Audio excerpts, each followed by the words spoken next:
The number of coronavirus infections continues to rise, so do the myths and misconceptions surrounding the outbreak. So let's take a sharp look at the hard facts. And with us tonight is Associate Professor Sanjaya, Senanayaka, an infectious diseases specialist at the Australian National University.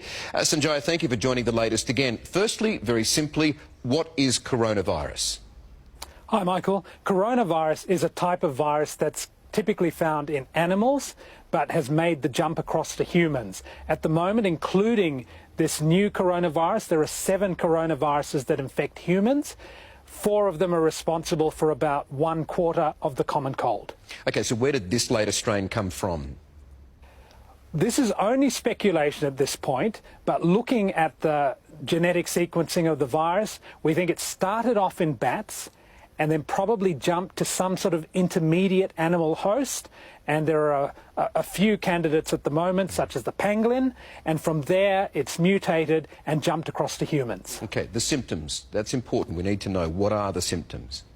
Okay, so it's really important to understand that about 80% of people who get this will have a mild infection, and the most common symptoms are fever and cough, then potentially others like shortness of breath, muscle aches and pains, sore throat, and a very small percentage can get diarrhea. So not unlike just a common flu to start out with. That's right, and that's what can make it very difficult to diagnose. All right, the spread, how does it spread? There's been some misconceptions about this. Are we any clearer about how it spreads?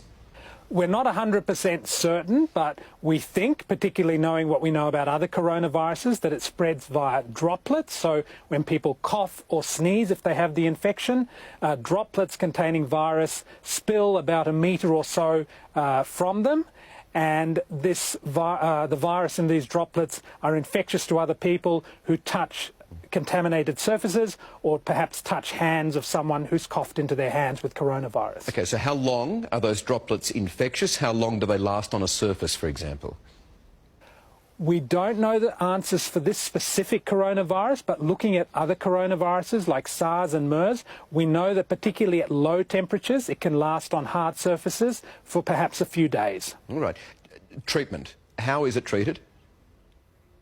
In terms of a specific directed medical treatment, there is nothing approved. There are, however, a couple of medicines which have been used for other infections, such as HIV and malaria, which are showing some promise and have been used in the clinical setting, particularly in China on patients with COVID-19. There's also a new experimental medication, remdesivir, which was developed for Ebola, and trials are going on in both the US and in China to see if it is both safe and effective. So you said 80% who get a mild dose, a mild case, which is important to know, but who is most at risk?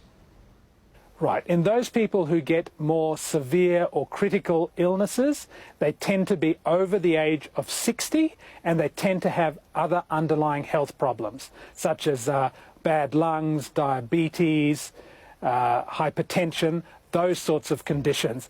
And in terms of worst outcomes, men tend to do worse than women, and there could be a couple of reasons for that. One, that men are more likely than women to have those other conditions we talked about, like obesity, diabetes, hypertension, etc.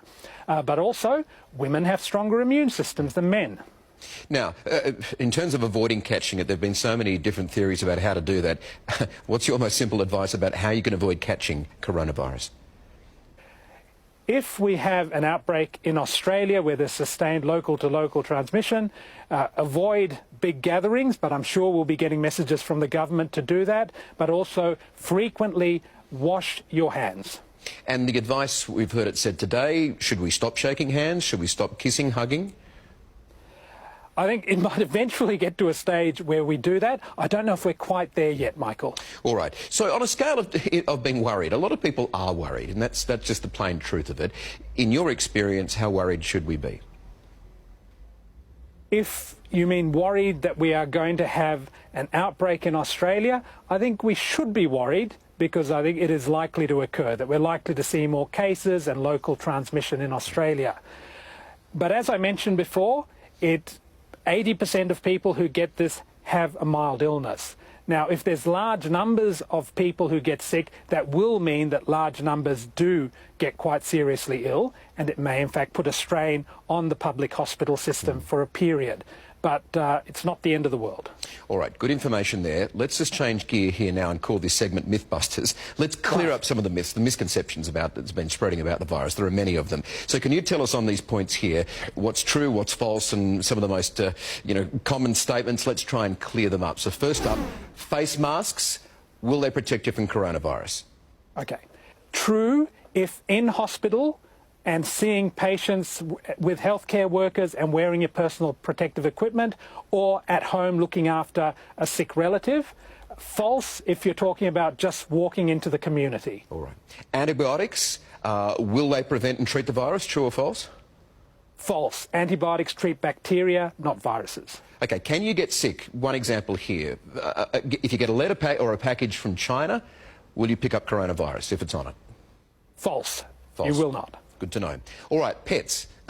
This is something we haven't really discussed yet, but it has been speculated, and you said that it originally came from animals. Can pets spread coronavirus?